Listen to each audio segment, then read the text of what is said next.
Welcome to another Wednesday Wisdom video. And I am so excited to come back and follow up to what we discussed last week. And last week, we talked about embezzlement, how to spot embezzlement and how does this work? So the question that came up after that was, how common is it? Like, am I blind? Am I naive to believe it doesn't happen?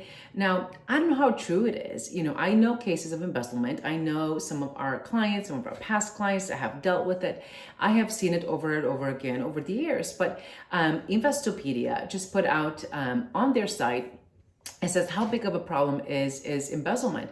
And on their site, they say that theft and embezzlement cost companies approximately $400 billion per year and account for more than 50% of business failures. Now, is this true? I can't tell you. Like, this is what they post on their website, on an article about embezzlement and how to do this and all of that. Now, here's what I want to talk to you about. There's a lot of measures. There's a lot of things that you can put in place when you have a physical location.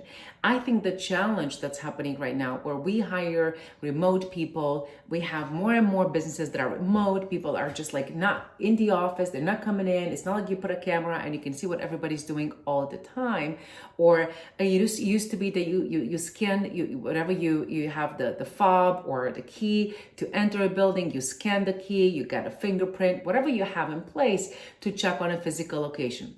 I believe, my opinion, that it's much easier to protect yourself when everybody is in one physical location.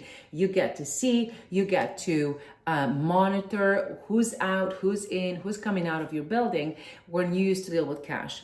Even more so, back in the day, and it feels many years ago, when we used to have a drawer full of cash, and there's still businesses today that have this. So what I'm going to talk to you today, it's going to be more for the online people, for the online aspect of the business, because I'm not going to tell you about how you keep your drawer full of cash or the checks deposited and how you're going to lock it, who has access to the key. Those are for some other conversations. So today, I'm going to talk to you about 10 ways you can protect yourself from embezzlement when you have virtual people, when you have a business that has virtual locations, people that are accessing your stuff that are remote. You might have contractors, your bookkeeper might not even be in the same city with you, might not be in the same state. You might hire people, and some of the businesses that they hire admin people or executive assistants and virtual assistant in Brazil, in India, in the Philippines, in Croatia. I don't know what countries you're hiring. So just make sure you keep in check that this is, if you have people virtually, these 10 tips are going to be for you how to protect yourself from embezzlement. So if it's true that more than 50% of the business failures are due to embezzlement, I don't know. But again, let's dive in. Number one, and I think I mentioned this at the end of the last video. Number one, and what I would do before I even have employees, even if it's a one-person business, what I recommend is having a password application, an application that holds very dearly and very safe everything that you've got going on. And number one thing is like when you don't even know the passwords to get into your accounts, you don't even know who has it. You gave it, my brother is going to use it because he's going to help me with something in the business. I gave it to my wife and she couldn't access the account. She reset the password. Now we're getting all these issues about passwords. Number one thing that I see where people have no idea who has the latest password, who has the security question to log into my accounts, is having a system that would hold very safely and secure your passwords. That is number one. Number two, having caps for all the transactions that you have in all your accounts, right? Caps means, what is for example, when you have an ATM, when you have a debit card, the bank has a cap how much you can withdraw on your debit card. If you go to the machine, it might give you $300, it might give you $500. Depending on the card and the cap, you might only withdraw the amount that you have available for you to withdraw on a daily basis. Okay, so the same way, you want to ensure that you have some caps. If I have an American Express card, that I'm going to have other people use it, or they're going to use my card, which is a big no-no, have always a cap. Now, I know it's a nuisance. I know it's extra step. It's like, oh, I have so many things to do, especially if I'm a one-person business that I'm going to run everything and I'm going to be the star of the show and the janitor of the whole show.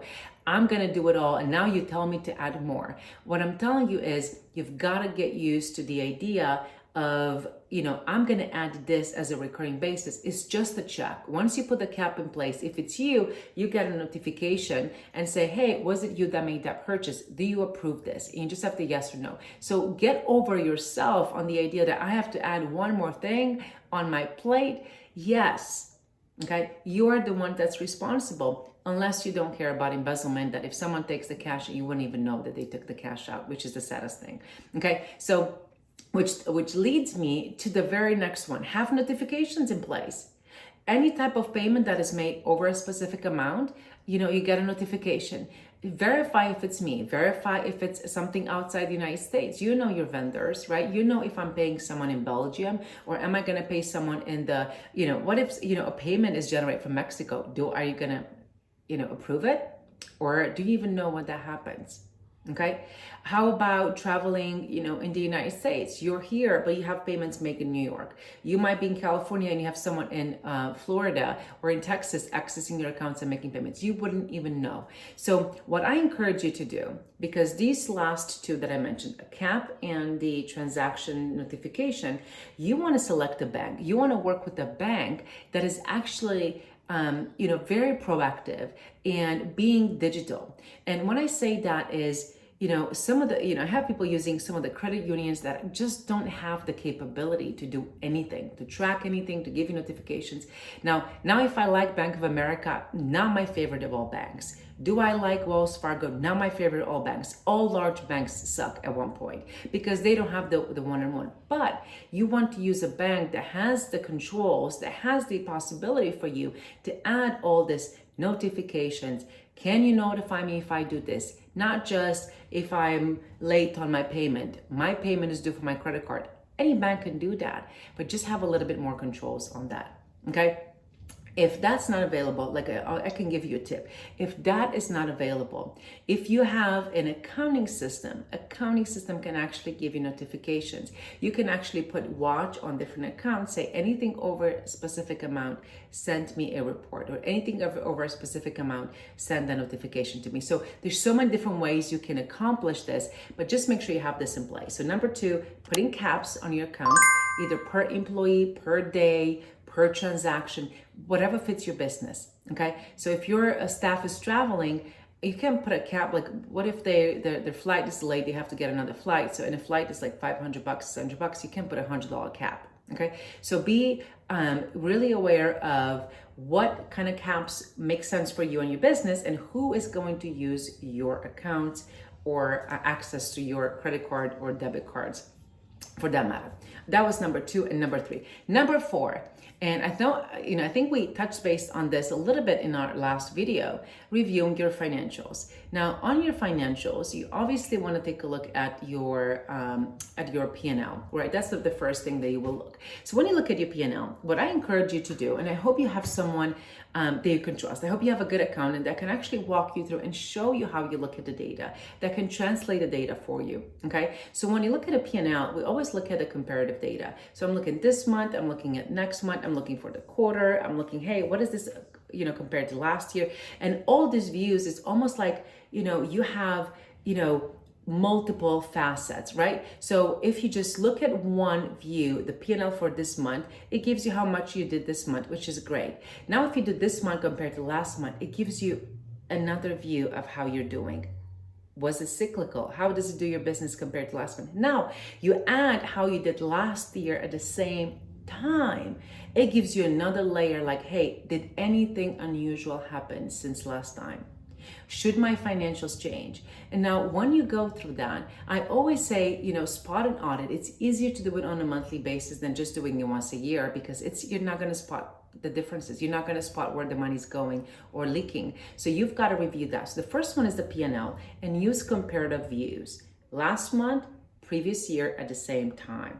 Then you want to go on your balance sheet. On your balance sheet, you want to look at your accounts receivable and accounts payable. These are going to be the most important indicators for you when you have money leaking out of your business. So and then you want to go into, oh, something sounds funny. I'm looking at all the open invoices, all the open POs, like anything that's open and not paid. I thought that was handled. Well, I thought this is done. So this is the way you look at it. You look at the balance sheet, and you can also go comparative on your balance sheet. What was last month? Did we improve? So I reviewed this 3 months ago on the balance sheet, and my understanding was that was resolved and is still showing up. And the balances are still the same, or the balances are increasing where they should be decreasing on my receivables or payables. So those are kind of items of concern for you to note, and it prompts you to ask questions. So ask your accountant questions. What is this? If you hire a bookkeeper that's an outsourced person, ask a lot of questions when you review the finance. When you look at that, what's in it? How was it last month? How was it last year? How did it change? Where did this come from? If somehow, your equity just changes and you have stuff posted around all over the place, ask questions. Okay, that is the biggest piece to make sure that you have that taken care of. Okay, that was the financials, and we're going to stop at that with the financials because that is a very big piece. Now, when you hire employees, there are a couple of pieces. Now I'm going to give you a few different tips of what you can do to make sure that the embezzlement piece is controlled with your employees. Number one, you can run background checks. I really encourage you to run credit checks as well, depending on the state and what you're allowed to do in the state that you're hiring people. The reason why is because if a person overspends money, their credit report will be really bad.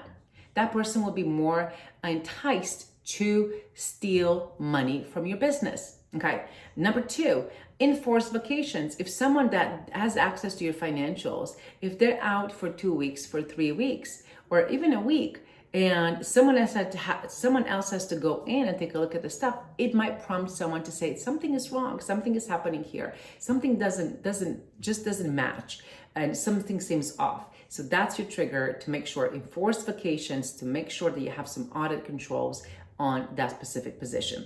And then what I really like to say is that you want to bond with your employees, especially the ones that handle financial data for your business.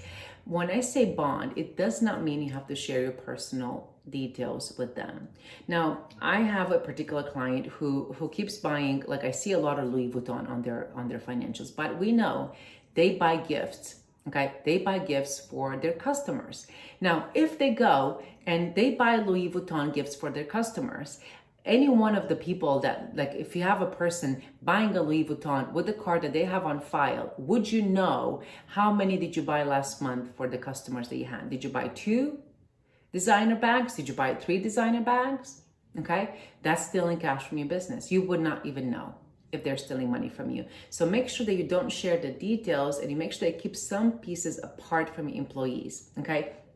And now the next piece that I want to add to this is, like, don't add emotions. When you add emotions in your dealings with the employees, it really makes them, it gives them almost like an open door to do other things with the cash that they have access to. So, they all go into the bonding experience. You bond, but you don't share too much, but you do and you do keep control of your own emotions. And number 9, vendor payments review. All the vendor payments. So I recommend having a system that someone has to approve vendor payments. Now, most of the embezzlement that we see is very small amounts over a period of time. We don't see $10,000 being taken out of account, but we see a couple of hundred and another 900, another 500. We see amounts being taken out of the accounts. So have a system that you review the vendor payments and what kind of vendors are being paid and how.